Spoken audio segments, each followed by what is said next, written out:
नमस्कार, news room में आप सभी का स्वागत है। विधानसभा चुनाव में हार का ठीकरा कांग्रेस ने एक बार फिर ईवीएम पर फोड़ दिया है। कांग्रेस नेता दिग्विजय सिंह और शिवसेना यूबीटी के नेता संजय राउत ने बीजेपी की जीत को ईवीएम की जीत बताया है, तो दूसरी ओर बीजेपी ने सवाल किया है कि तेलंगाना में किसकी जीत हुई है। देखा जाए तो ईवीएम पर सवाल उठाकर विपक्ष भारतीय निर्वाचन आयोग की साख पर सवाल उठा रहा है। भारत के निर्वाचन आयोग की दुनिया भर में प्रतिष्ठा है और विभिन्न देशों में चुनाव के दौरान संयुक्त राष्ट्र की ओर से भारतीय निर्वाचन आयोग को पर्यवेक्षक के तौर पर भी तैनात किया जाता है। यही नहीं, चुनाव प्रक्रिया के दौरान हजारों की संख्या में अधिकारियों ने अपनी जिम्मेदारियों का कुशलता से निर्वहन किया, लेकिन उनका उत्साहवर्धन करने और उनका शुक्रिया अदा करने की बजाय उनकी मेहनत पर पानी फेरा जा रहा है। विपक्ष अपनी कमियों पर चिंतन करने की बजाय, विपक्ष अपनी गलतियों पर चर्चा करने की बजाय, विपक्ष अपनी नाकामियों को स्वीकारने की बजाय ईवीएम पर लगातार सवाल उठा रहा है। ऐसा तब है जब भारतीय निर्वाचन आयोग कई बार यह चुनौती सभी को दे चुका है कि ईवीएम से छेड़छाड़ साबित करके दिखाएं, लेकिन कोई भी छेड़छाड़ साबित नहीं कर पाया। ईवीएम का मुद्दा अदालतों की परीक्षा भी पास कर चुका है, लेकिन उसके बावजूद मीठा मीठा गप गप और कड़वा कड़वा थू थू की तर्ज पर विपक्ष जब किसी राज्य में हारता है तो दोष ईवीएम को दे दिया जाता है, और जब जीत मिलती है तो उसका श्रेय अपने नेताओं को दे दिया जाता है। देखा जाए तो भारत के संवैधानिक संस्थानों की छवि पर लगातार जिस तरह सवाल उठाए जा रहे हैं, प्रहार किए जा रहे हैं, उससे यह भी प्रतीत होता है कि कांग्रेस और अन्य विपक्षी दल सिर्फ सत्ता पाने को आतुर हैं। उन्हें इस बात की चिंता नहीं है कि उनकी राजनीति से भारत के संवैधानिक संस्थानों और लोकतंत्र की छवि पर क्या विपरीत असर पड़ेगा।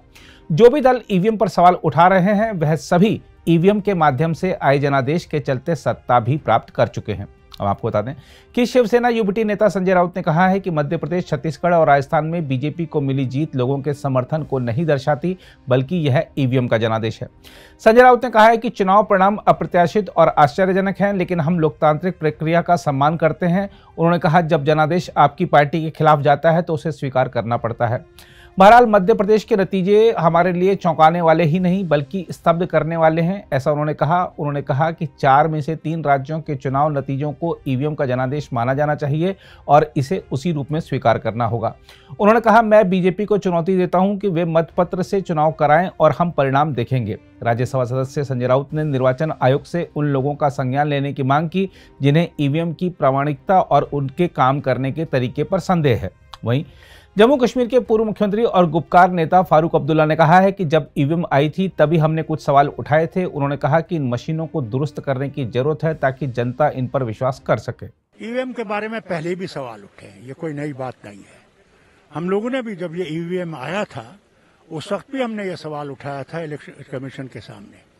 वो जो सदस्य लाए थे इनको, मैं चीफ मिनिस्टर था कश्मीर का, तो हम लोगों ने उठाया था कि इसमें चोरी हो सकती है या नहीं।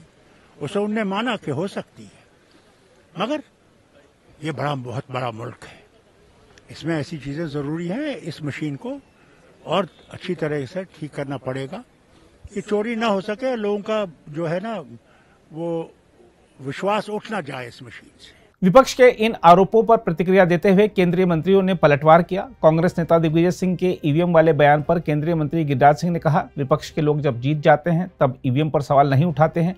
वो तेलंगाना में जीत गए तो ईवीएम पर सवाल नहीं उठाए गए। भाई, ये कोई नई बात नहीं है।